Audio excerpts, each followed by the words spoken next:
Το 2008 η Ελλάδα μπήκε στη μεγαλύτερη οικονομική περιπέτεια της ιστορίας της από το δημόσιο χρέος. 17 χρόνια τώρα η χώρα μας μαστίζεται από την κρίση χρέους που έχει επηρεάσει αρνητικά τη ζωή όλων μας. Για σχεδόν 2 δεκαετίες ακούμε για το χρέος σε καθημερινή βάση. Κι όμως, η συντριπτική πλειοψηφία των Ελλήνων δεν έχουν ακόμη την παραμικρή ιδέα τι είναι το χρέος και πώς λειτουργεί. Δες για παράδειγμα, αν μπορείς εσύ να απαντήσεις έστω και μία από αυτές τις απλούστατες ερωτήσεις. Από ποιους δανείστηκε η Ελλάδα τα πάνω από 350 δις που χρωστάει? Πώς εξηγείται ότι το ελληνικό χρέος σήμερα είναι μεγαλύτερο από ό,τι στην περίοδο της βαθιάς κρίσης, αλλά οι οίκοι αξιολόγησης μας αναβαθμίζουν? Πώς γίνεται εμείς με 127% χρέος να μπήκαμε σε 3 μνημόνια και η Ιαπωνία που την ίδια στιγμή είχε 200% να μην είχε κανένα πρόβλημα? Γιατί κάποιες προοδευμένες χώρες σήμερα σκοπίμως αυξάνουν το χρέος τους ενώ έχουν διαθέσιμο χρήμα στα ταμεία τους για να καλύψουν τις δαπάνες τους?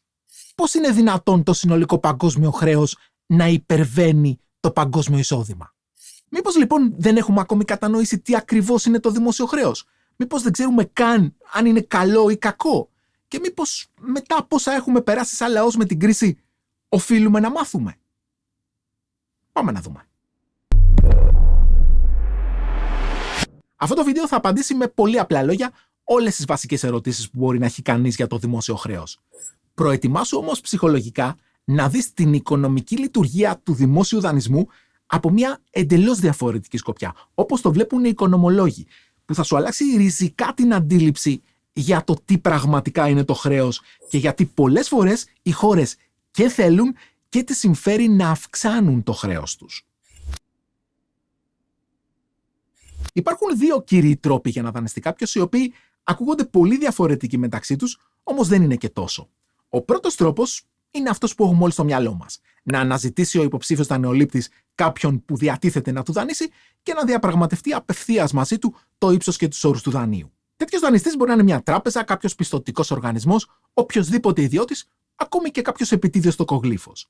Σε αυτή την περίπτωση, δανειζόμενος και δανειστής τα βρίσκουν μεταξύ τους για τη διάρκεια, το επιτόκιο και τις εγγύησεις του δανείου και αν συμφωνήσουν, πραγματοποιείται ο δανεισμός. Αυτός ο τρόπος είναι ο πιο συνηθισμένος για μικρά ιδιωτικά δάνεια. Για μεγάλα ποσά, πρέπει να ακολουθήσουμε το δεύτερο τρόπο, ο οποίος έχει να κάνει με χρεόγραφα, όπως ομόλογα ή γραμμάτια. Ακούγεται δύσκολο και τεχνικό, θα δεις όμως ότι είναι πανεύκολο να το καταλάβεις. Όταν ένα κράτος ή μια μεγάλη επιχείρηση χρειάζεται να δανειστεί άμεσα, ας πούμε, 500 εκατομμύρια ευρώ, είναι πρακτικά αδύνατο να έρθει σε απευθείας διαπραγμάτευση με δεκάδες ή εκατοντάδες πιστωτικούς οργανισμούς για να αντλήσει ένα τέτοιο ποσό. Ανταυτού μπορεί να κάνει κάτι πολύ πιο εύκολο. Να εκδώσει 500.000 ομόλογα που το καθένα να αξίζει 1.000 ευρώ και να τα πουλήσει στις χρηματαγορές. Ένα ομόλογο δεν είναι τίποτα παραπάνω από ένα αποδεικτικό χρέους. Αν εκδώσω εγώ ένα τέτοιο ομόλογο των 1.000 ευρώ και εσύ το αγοράσεις, τότε εγώ εισπράττω 1.000 ευρώ από σένα και σου δίνω το ομόλογο που νομικά βεβαιώνει ότι σου χρωστάω αυτό το ποσό. Κάθε ομόλογο αναγράφει 4 θεμελιώδη στοιχεία.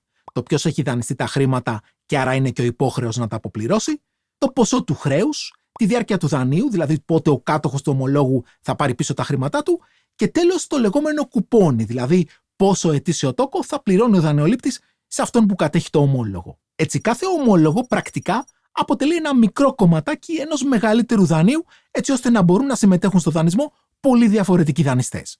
Ποιοι είναι αυτοί? Οποιοσδήποτε. Κεντρικές τράπεζες, κανονικές τράπεζες, συνταξιδοτικά ταμεία, ασφαλιστικές εταιρείες, ακόμη και μικροί επενδυτές από κάθε γωνιά του πλανήτη. Και εσύ μπορείς να αγοράσεις ομόλογα από το λογαριασμό σου στη Freedom 24. Ακριβώς αυτοί δάνεισαν και στο ελληνικό δημόσιο τα ποσά που το 2008 έβαλαν την Ελλάδα στην κρίση χρέους. Εκατοντάδες οργανισμοί και εκατοντάδες χιλιάδες ιδιώτες που αγόραζαν τα ομόλογα του ελληνικού δημοσίου. Φυσικά, όπως έχουμε δει και στη σειρά βίντεο του Greekonomics για την κρίση, σήμερα η μερίδα του λέοντος αυτού του χρέους έχει πια περάσει στους θεσμούς. Πώς? Αγοράζοντας κατά τη διάρκεια της κρίσης αυτά τα ομόλογα από τους ιδιώτες κατόχους τους σε τιμές ευκαιρίας. Το έχουμε αναλύσει αυτό λεπτομέρως σε αυτά τα βίντεο. Σήμερα στις αγορές υπάρχουν κυριολεκτικά δεκάδες χιλιάδες διαφορετικά ομόλογα που έχουν εκδοθεί από κράτη, επιχειρήσεις και διάφορους οργανισμούς. Δεν είναι όμως όλα τα ομόλογα το ίδιο. Η κύρια διαφορά τους είναι το ρίσκο που παρουσιάζει ο κάθε δανειζόμενος. Άλλο κίνδυνο αντιμετωπίζεις αν δανείσεις τις οικονομίες σου στο αμερικανικό ή στο γερμανικό δημόσιο, και άλλο στο δημόσιο του Σουδάν που μπορεί να κηρύξει χρεοκοπία ανά πάσα στιγμή και να χάσεις τα χρήματά σου. Αυτό βέβαια δεν σημαίνει ότι οι αγορές προτιμούν μόνο τα χαμηλού ρίσκου ομόλογα. Αν ο δανειζόμενος αποζημιώνει για το ρίσκο με ικανοποιητικό επιτόκιο, θα βρεθούν δανειστές να αγοράσουν τα ομόλογά του. Αν για παράδειγμα το Σουδάν δίνει καθαρό επιτόκιο 40% το χρόνο, θα υπάρξουν επενδυτές που θα του δανείσουν. Το ρίσκο λοιπόν είναι ο κυριότερος λόγος που διαφορετικά ομόλογα έχουν διαφορετικά επιτόκια. Υπάρχουν και άλλες δύο πηγές ρίσκου για κάθε ομόλογο. Επειδή όμως τώρα μπαίνουμε σε λίγο πιο προχωρημένα κομμάτια γνώσης που δεν αφορούν και τόσο πολύ το χρέος, αυτό θα το κάνω short βιντεάκι και θα το βάλω στα social media μου να το δουν μόνο όσοι και όσες επιθυμούν. Γενικά, κάνε follow, ειδικά στο Instagram, γιατί ανεβάζω συχνά διάφορα έξτρα που δεν μπορούν να μπουν στα κανονικά βίντεο. Ωραία, πες τώρα πως ψάχνεις να αγοράσεις ένα ομόλογο. Ξέρεις τι ρίσκο έχει η Μποτσουάνα, ή το Μεξικό, ή τα Χάροντζ, ή η μεταλλοπλαστική Αγρινίου? Ούτε εγώ. Γι' αυτό υπάρχουν εξειδικευμένες εταιρείες που κάνουν ακριβώς αυτό. Εκτιμούν και κατηγοριοποιούν το ρίσκο από οποιονδήποτε έχει εκδώσει ομόλογα. Ποιες είναι αυτές οι εταιρείες? Η γνωστή σε όλους μας οίκη αξιολόγησης.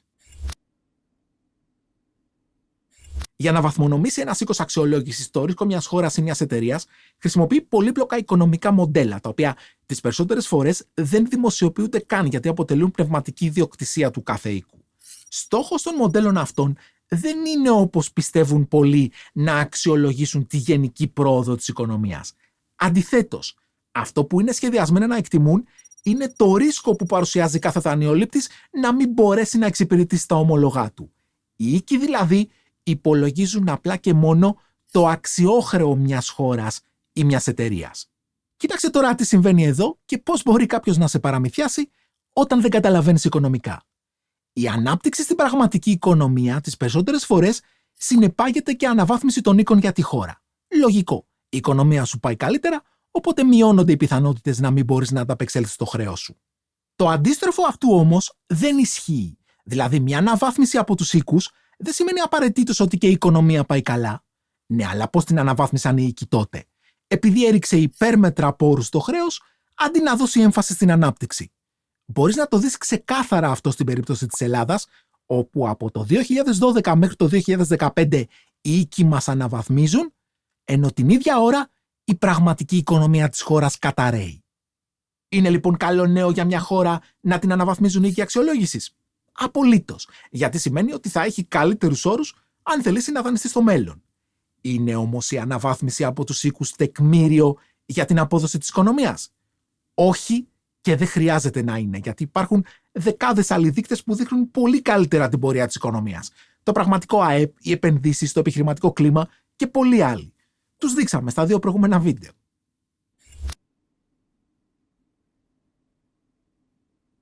Μια ερώτηση που έχει πάρα πολλοί κόσμος και δικαίως είναι πώς η Ελλάδα το 2010 με 127% χρέος μπήκε σε μνημόνια, ενώ η Ιαπωνία χτύπησε 200% και ήταν μια χαρά.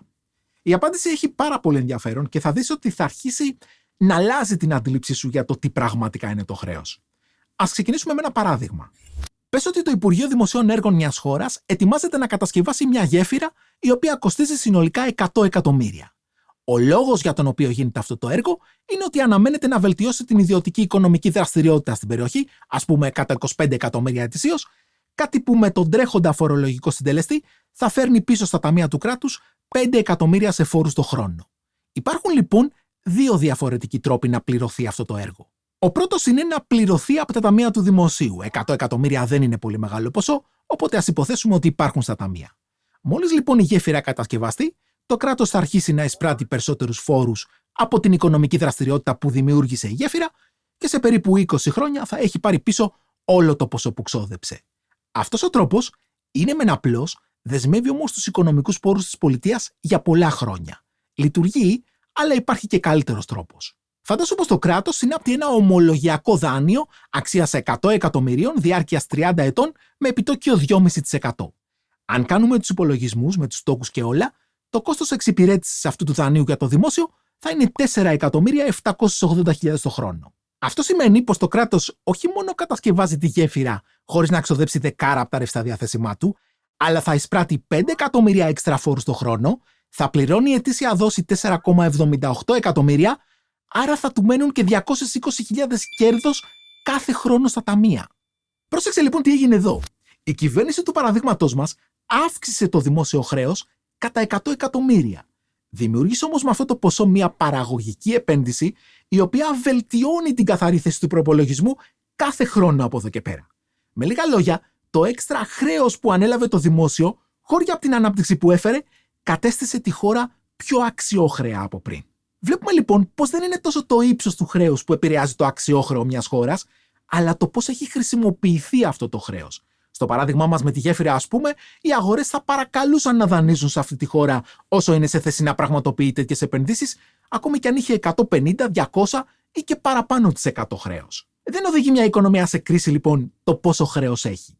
Την οδηγεί το να δανείζεται για να χρηματοδοτεί μη παραγωγικές δαπάνες, όπως έργα βιτρίνας για να χτίζουν καριέρες οι πολιτικοί, ή για να δίνει στα κανάλια που ξεπλένουν τις κυβερνητικές ευθύνες, ή για να κάνει απευθείας αναθέσεις σε ημετέρους, ή οποιοδήποτε άλλου είδους διαφθορά. Όλα αυτά εξηγούν γιατί η Ιαπωνία και η Ελλάδα είχαν τόσο διαφορετική μοίρα. Η Ιαπωνία είναι μια πλεονασματική χώρα που υπερχρεώθηκε στο δικό της νόμισμα για να επενδύσει κυρίως σε παραγωγικές υποδομές, ενώ η Ελλάδα είναι μια ελλειμματική οικονομία που υπερχρεώθηκε σε νόμισμα που δεν ελέγχει για σπατάλη και διαφθορά.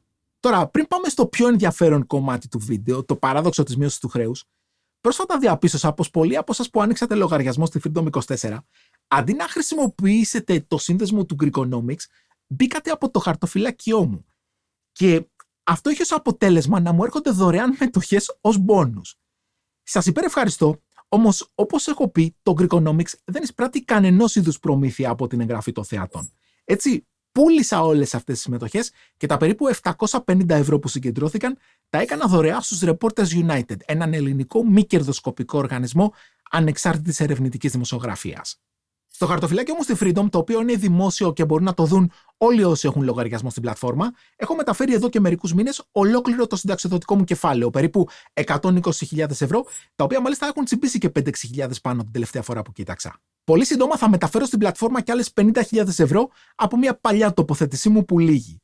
Στόχος μου είναι στα επόμενα 2 χρόνια να έχω μεταφέρει στη Freedom όλες τις παλιές μου επενδύσεις, μήπως και το χαρτοφυλάκιό μου φτάσει τις 400.000 συνολικά, τα οποία μπορεί να ακούγονται πολλά, όμως είναι το ελάχιστο συνταξιοδοτικό απόθεμα που πρέπει να έχει κάποιος στην ηλικία μου και με το μισθό που παίρνω σε Σιγκαπούρη. Γιατί εγώ δεν θα πάρω σύνταξη από κάπου αλλού. Τώρα, γιατί στα λέω όλα αυτά? Επειδή ως επενδυτής το σημαντικότερο για μένα είναι να κάνω όσο πιο ασφαλείς και συνετές τοποθετήσεις μπορώ, με βάση φυσικά το πώς αντιλαμβάνομαι τις αγορές. Και επειδή πολλοί κόσμος με ρωτάει για επενδύσεις, αν θέλεις να παρακολουθείς ζωντανά το χαρτοφυλάκιό μου και να παίρνεις ιδέες, μπες σε αυτό το σύνδεσμο και κάνε εγγραφή για να λαμβάνεις και ενημερώσεις για τις κινήσεις που θα κάνω. Τον περασμένο Μάιο το Υπουργείο Οικονομικών ανακοίνωσε ότι μέσα στην επόμενη εξαετία θα αποπληρώσει προώρα 31,6 δισεκατομμύρια ευρώ χρέους με στόχο να χαμηλώσει το χρέος.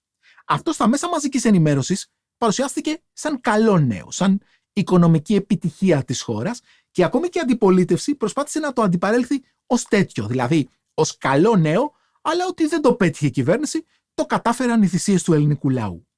Πρόσεξε να δεις τώρα πόσο μας κοστίζει ο οικονομικός αναλφαβητισμός που έχουμε ως χώρα. Το χρέος της Ελλάδας σήμερα εξυπηρετείται κατά μέσο όρο με επιτόκιο 1,73% ετησίως. Τα 31,6 δισεκατομμύρια που το Υπουργείο θέλει να δώσει πίσω πρόωρα στους δανειστές εξυπηρετούνται με ελαφρώς περισσότερο, περίπου 2,5%. Ακόμα και αυτά δηλαδή κοστίζουν στη χώρα πολύ φθηνότερα από το 3,5% με το οποίο στην καλύτερη περίπτωση θα μπορούσαμε να δανειστούμε σήμερα. Τι σημαίνει λοιπόν ότι η κυβέρνηση έχει αποφασίσει να επιστρέψει πρόωρα αυτά τα 31,6 δις? Ότι δεν έχει στη διάθεσή της καμία απολύτως ιδέα για το πώς να τα χρησιμοποιήσει σε κάποια δημόσια επένδυση που θα φέρει απόδοση πάνω από 2,5%. Χιστραγάλια να καβούρδισες, πάλι πάνω από 2,5% θα βγάζεις. Είναι κακό λοιπόν που η Ελλάδα αποπληρώνει πρόωρα τα δανειά της? Καθόλου κακό. Αυτό που δείχνει όμως είναι ότι σαν χώρα δεν έχουμε αναπτυξιακό σχέδιο και η καλύτερη χρήση που μπορούμε να βρούμε ακόμη και για τους φθηνότερους πόρους είναι να τους δίνουμε πίσω, μήπως και γλιτώσουμε τουλάχιστον το 2,5%. Τι κάνουν οι χώρες που διαθέτουν αναπτυξιακό σχέδιο? Εκμεταλλεύονται και την τελευταία σταγόνα φθηνού κεφαλαίου. Το βλέπουμε αυτό συνεχώς γύρω μας. Η Σιγκαπούρη που ζω εγώ για παράδειγμα διαθέτει κρατικά αποθέματα περίπου 1,73. Τα τελευταία χρόνια όμως δανείστηκε από τις αγορές $400 δισεκατομμύρια. Γιατί δανείστηκε και δεν πήρε από τα αποθέματά της?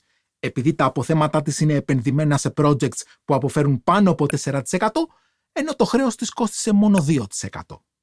Αυτό που πρέπει να καταλάβεις λοιπόν είναι ότι σε ολόκληρη την ιστορία της παγκόσμιας δημοσιονομικής πολιτικής δεν υπήρξε ποτέ καμία χώρα που να έλυσε το πρόβλημα του δημοσίου χρέους της κάνοντας οικονομία στις επενδύσεις και πληρώνοντας πρόωρα δόσεις. Όσες χώρες ξέφυγαν από κρίση χρέους, το κατάφεραν είτε με ανάπτυξη ή με πληθωρισμό, αυξάνοντας δηλαδή το ονομαστικό ΑΕΠ έτσι ώστε να μειωθεί ο λόγος χρέους προς ΑΕΠ, το ποσοστό χρέους που λέμε δηλαδή. Ένα ακόμη συνήθες παράδοξο με το χρέος είναι πώς μπορεί το συνολικό χρέος όλων των κρατών μαζί να υπερβαίνει το συνολικό παγκόσμιο εισόδημα. Ο Φινλανδός κωμικός Σίσμο μάλιστα είχε έξυπνα αναρωτηθεί σε μια παράστασή του αν όλοι μαζί χρωστάμε περισσότερο από όσο όλοι μαζί βγάζουμε, τότε ποιος μας έχει δανείσει? Εξωγήινοι? Λοιπόν, γίνεται το παγκόσμιο χρέος να υπερβαίνει και μάλιστα κατά πολύ το παγκόσμιο εισόδημα. Πώς? Το εισόδημα μετριέται σε ετήσια βάση, ενώ το χρέος είναι άθροισμα οφειλών πολλών ετών. Σήμερα κυκλοφορούν στις αγορές ομόλογα κρατών που έχουν εκδοθεί πριν από 30, 40 ή και παραπάνω χρόνια. Έχουν αγοραστεί όμως με εισοδήματα εκείνων των ετών και όπως είδαμε πριν, όχι από άλλα κράτη, αλλά από ιδιώτες και οργανισμούς. Οπότε γίνεται όλοι μαζί να χρωστάμε περισσότερα από όσο βγάζουμε, χωρίς να έχουμε δανειστεί από εξωγήινους. Φτάσαμε λοιπόν στο σημείο που πρέπει να σου μείνει από το σημερινό βίντεο. Για τον περισσότερο κόσμο που δεν καταλαβαίνει απλά οικονομικά, χρέος σημαίνει δεν μπορώ να τα βγάλω πέρα, δάνεισέ μου και θα δω πώς θα στα επιστρέψω στο μέλλον. Στην οικονομία όμως το χρέος είναι κάτι εντελώς διαφορετικό. Είναι ένας θεμελιώδης μηχανισμός χρηματοδότησης. Ένα σύστημα δηλαδή για να μετατρέπεται η αποταμίευση της οικονομίας σε επένδυση. Θυμάσαι το παράδειγμα για τη γέφυρα που είπαμε πριν ότι δημιουργεί καλό και υγιές χρέος? Κοίταξε τι δεν πρόσεξες. Το κράτος δανείστηκε για να χρηματοδοτήσει ένα έργο που άφησε καθαρό όφελος στην οικονομία. Τι ήταν δηλαδή αυτό το έργο? Επένδυση. Ναι, αλλά ποιος διέθεσε τους πόρους? Εκείνοι που αγόρασαν τα ομόλογα, δηλαδή εσύ, εγώ, οι τράπεζες που κρατούν τις αποταμιεύσεις μας και τα ταμεία που κρατούν τις συντάξεις μας. Τι ήταν δηλαδή αυτοί οι πόροι? Η αποταμίευση της οικονομίας. Πόροι που δεν καταναλώθηκαν, αλλά διοχετεύτηκαν στην επένδυση. Με άλλα λόγια, το χρέος σύνδεσε την αποταμίευση με την επένδυση για να μπορέσει η οικονομική μηχανή να παράγει τη γέφυρα. Έτσι λοιπόν το χρέος δεν είναι απλά ο ίστατος τρόπος για να τα βγάζουμε πέρα όταν έχουμε μείνει ταπεί. Στην οικονομική λειτουργία είναι απαραίτητο εργαλείο χρηματοδότησης. Και όπως κάθε εργαλείο μπορεί να χρησιμοποιηθεί για να απογειώσει την οικονομία ή για να τη ρίξει τα βράχια. Είμαι ο Κοσμάς Μαρινάκης, διδάσκω οικονομικά στο Πανεπιστήμιο της Σιγκαπούρης και αυτά ήταν τα δεδομένα του χρέους. Τα συμπεράσματα, όπως πάντα, πρέπει να είναι δικά σου. Τα λέμε στο επόμενο.